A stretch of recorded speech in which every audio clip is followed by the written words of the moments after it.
Thinking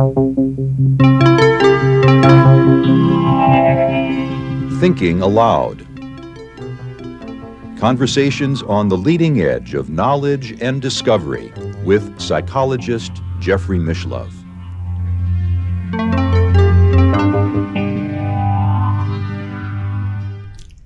Hello and welcome. I'm Jeffrey Mishlove. We'll be exploring the nature of the good and the good future today. With me is Professor Tom Lombardo, the director for the Center for Future Consciousness in Glendale, Arizona. He is the author of Future Consciousness, The Path to a Purposeful Evolution, as well as the evolution of future consciousness and wisdom, consciousness in the future. In addition, he is the author of Mind Flight, a journey into the future. So as you may have guessed, he is a futurist who has a special emphasis on the nature of wisdom and the nature of the good future. Welcome, Tom.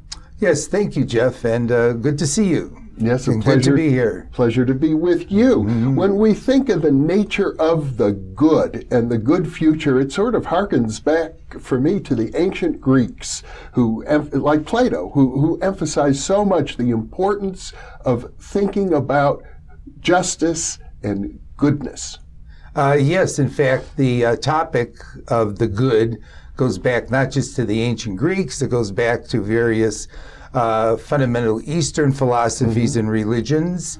And in fact, the good has been a perennial concern both in philosophy and religion, as well as in everyday life up to the present. Yep. In fact, it's one of the pivotal issues in philosophy, in any study that you would have of philosophy. Well, it's particularly crucial in our present era because of the rise of technology. It's as if our power has expanded faster than our ethical capacities. In fact, you're right on that. A lot of people have said that our technology is moving faster than our capacity to manage that technology or to manage ourselves. And we often take our technologies and we turn them not to good ends, but to ends that are destructive and clearly are not good.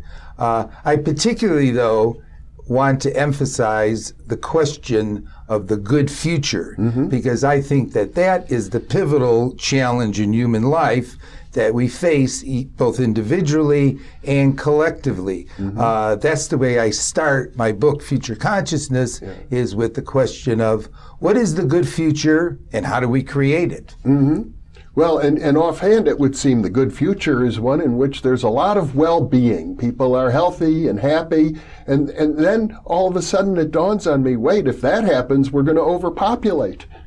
Yes, but when we think about the good future, we have to consider a lot of different variables and working them together, because of course we want the individuals and we want nature as a whole and the earth as a whole to have a state of maximum well-being, and so that's going to mean having a holistic and integrative notion of the good future, and not just a good future for me or for you, but for all of us together. Well, at the moment, it strikes me that our society, our global society, is very pluralistic.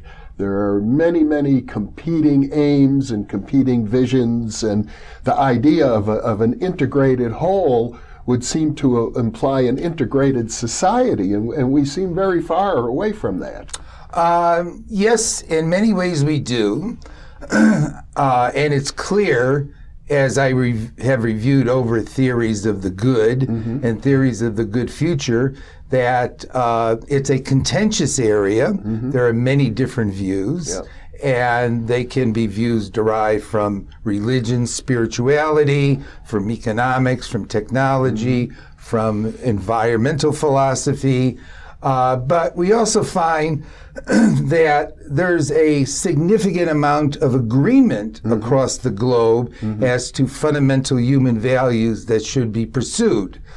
What I propose at the beginning of Future Consciousness, the Path to Purposeful Evolution, is that we need to ground our notion of the good future in a realistic conception of the nature of human reality and the reality that we exist within, and to particularly highlight what is unique and special and most empowering about human beings. So all theories of the good through history have been grounded in theories of reality. And what I'm suggesting at the beginning of my book is that when we look at the nature of reality, we find certain fundamental features to it, and we look at the nature of humans, we find certain fundamental distinctive features, and we can come up with a realistically grounded and psychologically appropriate concept of the good future that would apply to everybody. Well, that's an ambitious goal. It is. You sure are right about that. But it's great. You have a vision. I have a vision, yes. And so what are the foundational aspects of it? Okay. The foundational aspects are that humans are evolutionary beings. Yes. We live in an evolutionary universe. And our distinctive capacity as evolutionary beings is to facilitate purposeful evolution, both in ourselves and in the world around us. Our viewers ought to know, if they don't, that we did a prior interview on Yes, we did. the evolutionary cosmology and psychology that sort of lays the groundwork for that way of thinking, and there should be a link right now for people in case they'd like to check out that video if they haven't seen it. Yes, and I would definitely recommend it, but I could say in a very simple way, if you haven't seen the other video, that purposeful evolution simply means that evolution is being consciously, intelligently, based on information gathered and thoughtful goals, the direction of evolution. And that's what humans distinctively are able to do, whether they do it poorly or whether they do it well. And that's our most empowering capacity. And so when we think about the good future, we need to think about that capacity and how we can best enhance that capacity, because the good future is going to be excellence in what is most distinctive and empowering about humans, and it's going to be grounded in what is fundamental about the reality that we live in. And the reality we live in is both evolutionary and it's interactive. So we're not in this alone, and there's this dynamic process going on around us and within us, and it is an interactive process where all the different aspects of it are mutually influencing each other. So that's the reality we're in, that's the nature of what we are, and so the good needs to be grounded in that. So purposeful evolution, we are able to realize because we have the capacity for future consciousness. We can be aware of the future, we can think about it, we can set goals, we have desires, we have feelings about the future. Future consciousness is what allows us to engage in purposeful evolution. And it's what's created human civilization. Well, Adam Smith, if I recall correctly, the philosopher of economics and politics and capitalism, came up with the concept of the invisible hand. Which, if I recall correctly, the idea is that each person is pursuing their own self-interests. But when everybody pursues their own self-interests, society functions optimally, and that's the invisible hand. Yes, correct. I gather that when you talk about purposeful evolution, you don't want to leave it up to some invisible hand. You're correct on that. I think that purposeful evolution is something that goes on in each of us individually, but also goes on as a process that's collective and social and cooperative among us. And we, in fact, do both. That is, each of us individually attempts to guide our future and to evolve ourselves, but as tribes, cities, nations, collections of people, organizations. We attempt to purposively guide those dimensions of human reality too. Well, let's take your view of purposeful evolution for a moment. Yes. I'm reminded of a member of Congress, as I recall. He became the head of the Science Committee in Congress, and this is a man who didn't believe in evolution. Yes. He said, if I recall correctly, that the theory of evolution was concocted by the demons of hell for the very purpose of tempting people away from their religious faith. Yes. How do you bring that kind of oppositional thinking into the fold if you're hoping to establish consensus around the notion of evolutionary cosmology? Yes, that is indeed a challenge because, as I mentioned, there are many different theories of the preferable future, just like there are many different theories of reality. And I think that fundamentally, denying the reality of evolution would be like denying that the Earth is a sphere. Sure, but in the United States, I'm pretty sure the there are some people, right? Like a very sizable number. In fact, the last time it was discussed, in fact, you and I were at dinner last night when somebody mentioned less than 50% of the American population accept the idea of evolution. Yes, exactly. Well, you start with people who understand the concept, understand the theory, it makes sense to them, and you work from there. There's clearly going to be, like in any other effort to try to develop a practical philosophy of life, there's going to be various oppositions and reactions to it. And I've always been very sensitive and aware that when I suggest that we are evolutionary beings, and that is our fundamental nature, and that the history of science and the history of history and all the other different disciplines who have studied reality have come to this consensual conclusion that there will still be people who will disagree with it. Not just disagree, but go so far as to demonize. Yes, of course, demonize. Because, in fact, I'm presenting, or somebody, whoever it happened to be, is presenting an alternative view of reality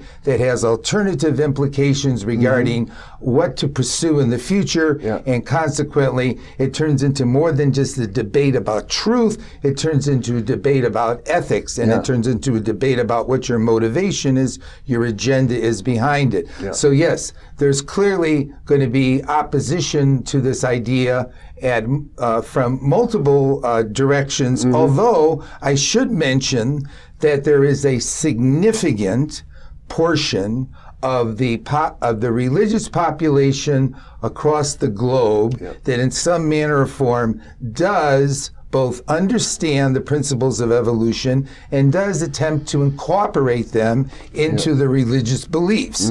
So it's not that there's some clear, absolute opposition between religion and evolutionary science, but in fact, lots of people will perceive it as being clearly an alternative way of looking at things. And the fact of the matter is, when I push the idea a little bit further, it may actually create even more controversy in various reactions that may come from other people. For example, the story Frankenstein.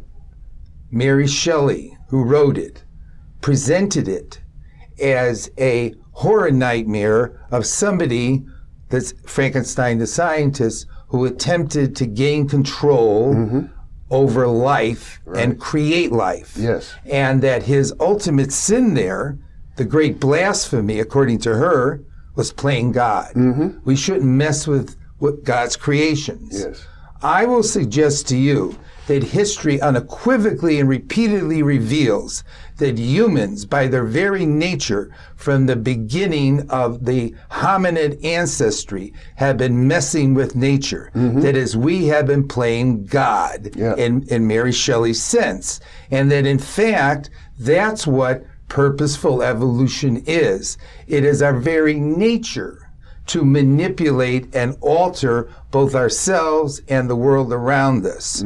That's because we think and we set goals and we have values. And so what I'm going to suggest is that the good future is to maximize that capacity. And so what Shelley saw as the ultimate sin, I would see as the ultimate virtue.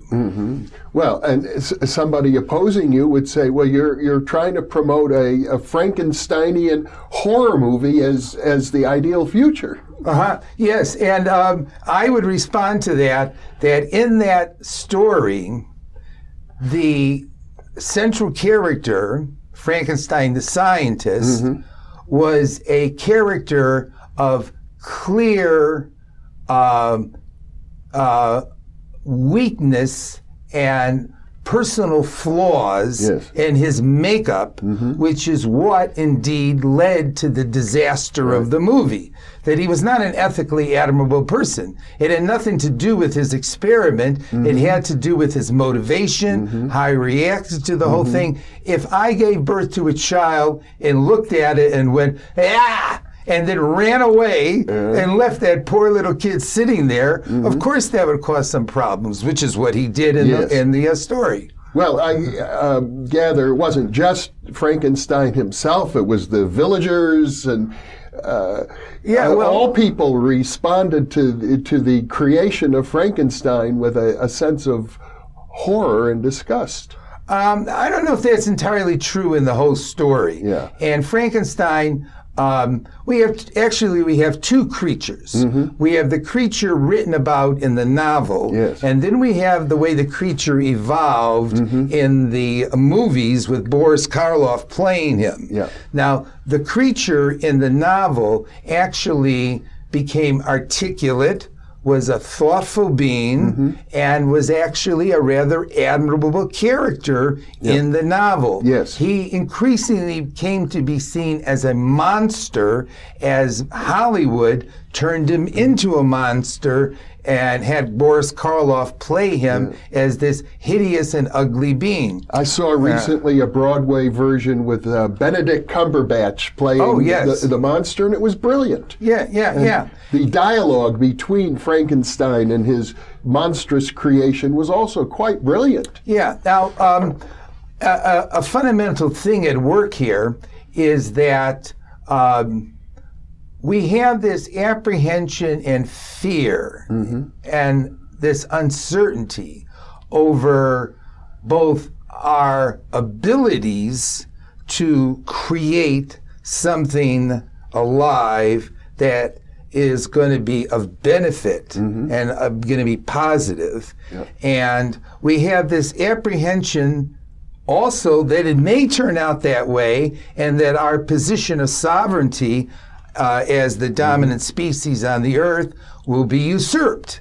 So part of the fear in Frankenstein is a projection of our fear of no longer being the superior species on the earth. Well, I'm pretty sure that whatever vision you come up with of the future, there's going to be a segment of the population, sizable, that's going to project this fear onto that vision, whether it's a scientific future or a religious future, an ecological future, or an autocratic future. People will be afraid, and the typical thinking, I believe, is that amongst future-oriented people is that a segment of the population will have to be dragged along, kicking and screaming all the way. And if they're not dragged along, there's other scenarios that could emerge too.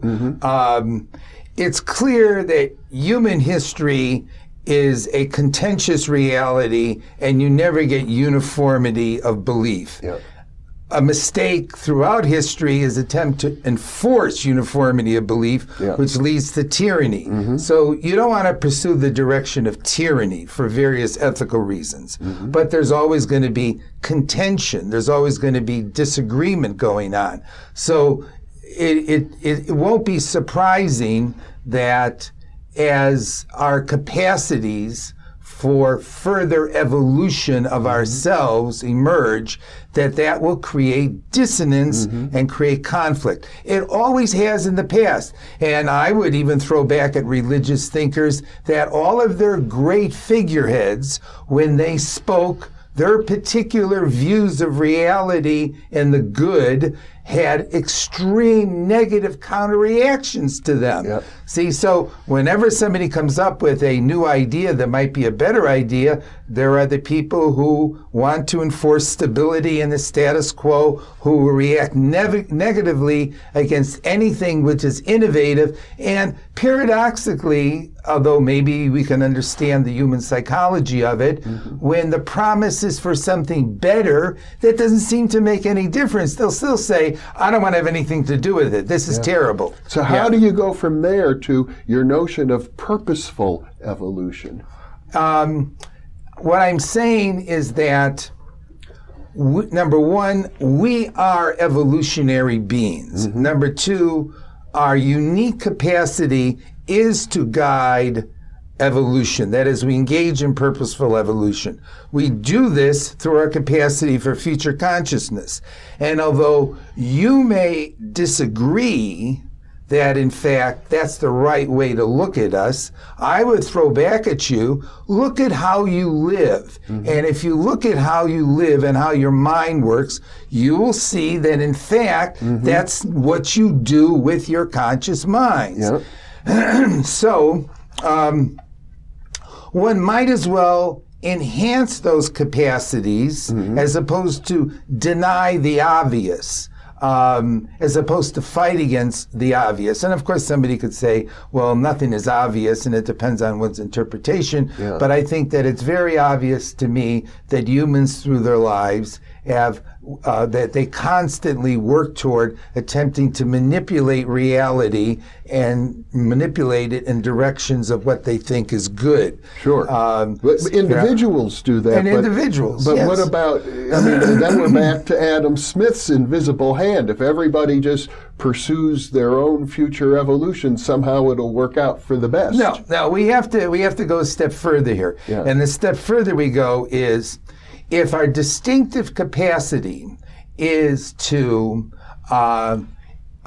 engage in purposeful evolution through future consciousness, how do we heighten and develop this capacity according to some set of ethical standards and competence standards, so that we have some set of principles that will tell us what would it mean to get better or more excellent at doing it. And that's what I refer to as heightened future consciousness, which is defined in terms of a set of character virtues. So I include the ethical. And when you synthesize the character virtues of heightened future consciousness, you have wisdom. So what we are attempting to pursue here is the development of wisdom as the means by which we engage in purposeful evolution. And the fact of the matter is, even though we engage in purposeful evolution and have for thousands, if not millions of years, we have not done it that wisely. And there's ways to define the nature of wisdom, which can be derived from both the East and the West in classical and contemporary times, that give us some ethical principles to work with to define excellence and purposeful evolution, and therefore excellence in leading the good life and creating a good future. Now, in another of our earlier interviews, we talked about the principle of reciprocity. Yes. I gather that when you think of wisdom, the principle of reciprocity is also quite important. Yes, it is. It's important in a number of different ways. As I mentioned, wisdom is a set of character virtues that are synthesized in an individual, or they can be synthesized in a society. Among those character virtues are temperance and balance, and that's something that both Eastern and Western views of virtue have emphasized. Yep. And temperance and balance involves, among other things, the capacity to look at multiple values, multiple points of view, and attempt to try to synthesize and balance them together. Yep. So that's one way in which reciprocity comes in. Reciprocity also comes in that part of wisdom is cosmic and ecological consciousness, which entails, in fact, implies the concept of justice. So one needs, as part of one's notion of heightened future consciousness and wisdom, the virtue of justice and being able to see the big picture of things. One of our fundamental flaws in terms of our psychological development is we tend to be too egocentric, me, here and now, when actually part of wisdom is an expansion of consciousness. Part of heightened future consciousness is an expansion of consciousness to take in the totality of things. Yeah. So one of our key problems today is the whole set of issues revolving around our ecology and environment. Well, let's start there, because I'm under the impression, it's been articulated recently in a book called Homo Deus by Yuval Noah Harari, that the world's religions were largely created in what's called the axial age. It's sort of the early stage of the agricultural revolution. And there are all kinds of moral do's and don'ts in every great world religion, so that people could pride themselves on striving toward good, but at the same time, each of those religions condoned the domination of the plants and animals on the planet, which resulted in not only suffering for those animals, but suffering at some point for the serfs and laborers who took care of them. And I think Harari would have said a general decline in the health of the whole human population as compared to the earlier pre-agricultural stage of humanity. Yeah. I'm not sure about the statistics on whether or not it produced a general decline, but he does hit the nail on the head when he highlights the notion of dominance and superiority. You asked me about the principle of reciprocity, and in this case here, applying the principle of reciprocity to our reality means that we are interdependent with our environments, and we are interdependent with each other. And unless we understand that we rise or fall together, we will, of course, fall. So a position of dominance, a position of utilizing up the surround of and the resources in the surround without thinking it through, the position of superiority and dominance over other human beings, all of that runs counter to one of the fundamental principles of reality, which is reciprocity. So in a sense, that religious prescription amounted to biting the hand that feeds you. And of course, that eventually will lead to your own decline. That's part of cosmic consciousness. That's part of ecological consciousness, global consciousness. It seems to me that what you're pointing toward is the innate conflict, the irreconcilable conflict, perhaps, between our animal nature and some other higher philosophical nature that seems to transcend the animal desire for dominance and survival. Yeah, and it's and that way of describing it is a common way of describing it. I don't know whether I would describe it that way. I don't know whether or not the cooperative mode of thought is somehow not embedded in our animal nature. Yeah. Okay, we tend to think maybe that animals are competitive, but you see, and Darwin saw, lots of cooperativeness that went on within the reality of biological life. Yep. In fact, Lynn Margulis, a contemporary thinker in evolutionary theory, emphasizes the notion of symbiosis as critical in evolution and in understanding life.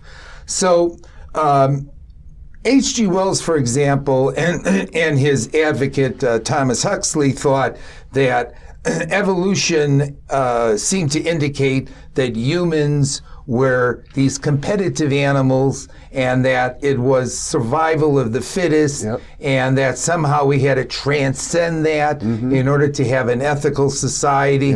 But that was a one-sided view of evolution, and it was even a one-sided view of Darwin's conception of evolution. And David Loy, the contemporary evolutionary theorist, says it's a misreading of Darwin, and it's a misreading of his evolutionary theory of life to think it comes down to that the animal within us is competitive and cutthroat and is always out to simply protect its own individual reality and is not biologically attuned and inclined toward working in a cooperative fashion. And that one could even say that the development of global ecological other consciousness is a fundamental development, evolution, that has gone on in the minds of the animal kingdom across the board. That is, as we come toward humans, we have the capacity for an increasingly more expansive sense of our reality, both in space and time. And it's critical that we work on developing that. Our sin, our mistake, is when we stay too narrow in our conception of concern, that it's just me or me and my family, or the hell with the environment, or don't think ahead, whatever it happens to be. So yes, religions of the axial area said, dominate and use nature, and the other is the enemy. But indeed, there's this other dimension of human thought that is there as well, which is that we're in this together. We need to be concerned about nature. Nature is our mother in some metaphorical sense, at least, and other people are in this together with us. And the way that we will flourish is going to be that we flourish together. Humans won't flourish unless nature flourishes, because we're integrated with nature. So that, in fact, is one of the key sets of virtues in heightened future consciousness. Yes. Well, I'm in agreement with all of that. Yes. And at the same time, especially in the present era, I'm aware of the fact that what seems to be happening is when you push down into the unconscious, the human selfish desires, right, what Freud might have described as the id. Yes, exactly. Our aggressive nature, right, our desire for sexual dominance and dominance over other animal species and over other people, it comes out anyway in unexpected forms, the return of the repressed. Yes. And I think, yes, indeed, those characteristics are there in our psyche. E.O. Wilson, another contemporary evolutionary thinker, sociobiologist, has presented the argument, which I think is a valid argument, that culture is biological in humans. That is, the contrast between the biological and the cultural is misleading, because the inclination, propensity, and set of skills and behaviors to form into cultures is in fact part of our very biology.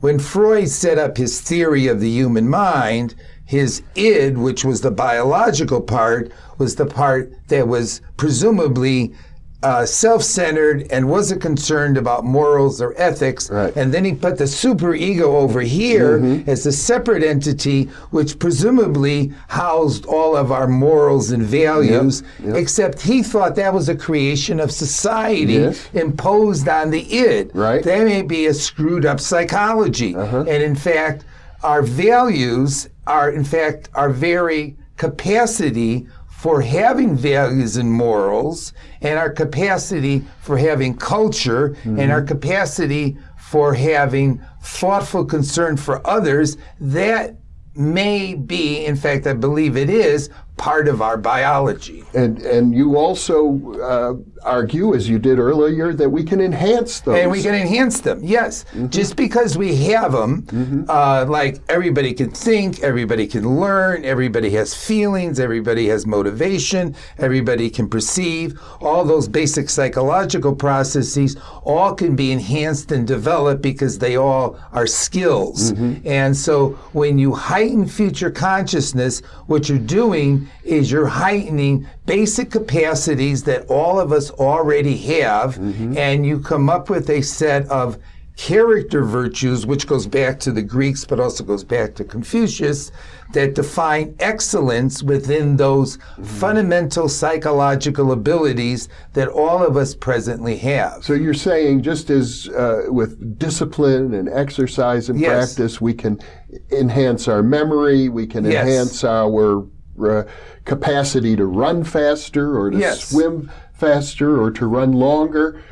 We can do the same ethically. We can do the same ethically. We can do it emotionally, for example. That is, we can take responsibility and control of our emotional evolution and guide our evolution, our emotional consciousness toward more empowering and positive states, although we will endure and have to endure some negative emotionality. We can enhance our motivational abilities. We can enhance our thinking abilities. We can enhance our abilities to learn. We can enhance our abilities to perceive. We can enhance our social capacities and social sensitivities. It turns out that our capacity for a positive social reality is built up on a set of social virtues, all of which can be enhanced too.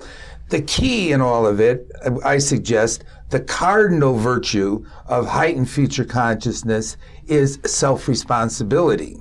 That's at the start. And it's the cardinal virtue because self-responsibility means that I acknowledge that I have created myself the way I am now, and that I have created the world around me, and in acknowledging that, I realize that if it is going to change, I am the one who is responsible and is the architect for changing it. So, who's responsible for your good future? You are. And until you see that, you're not going to develop anything, and clearly you're going to be in a position of disempowerment and depression, and you're going to blame others and blame the world around you. So in any situation you find yourself, and this is part of the principle of reciprocity, you contribute into that situation. There's something that you're doing that's making that situation the way it is. And so there's some level of power you have to change it. And so all of the character virtues, being all of them are skills and all of them are developments, they all are built on self-responsibility because I take responsibility for developing those skills because I am the architect of my psyche and the architect of the life that I live and the future. Part of the reason why people are so depressed about the future right now is because they don't feel as if they have any power over it. And that, of course, produces in people depression. Yes, all of the capacities can be enhanced. The critical virtue is self-responsibility, and self-responsibility to create one's good future. Well, you have a very optimistic view. Yes, that's what people tell me. Yeah. But it's an empowering view. Mm-hmm. I would suggest that it works, and lots of people would suggest that it works. Mm-hmm. And the alternative views don't work. The alternative views will just make things get worse. Mm-hmm. As it turns out, the optimist is both smarter and more realistically oriented than the pessimist. Yeah. So even though there's no guarantee that what you hope for in an optimistic framework will come to pass, optimism and pessimism have self-fulfilling prophecy effects. So if you have a choice, be an optimist. Be an optimist and believe in your capacity to create a good future. Professor Thomas Lombardo, this has been an enlightening discussion. Mm-hmm. Thank you so much for being with me. And thank you, Jeff. Yeah. And thank you as well for being with us.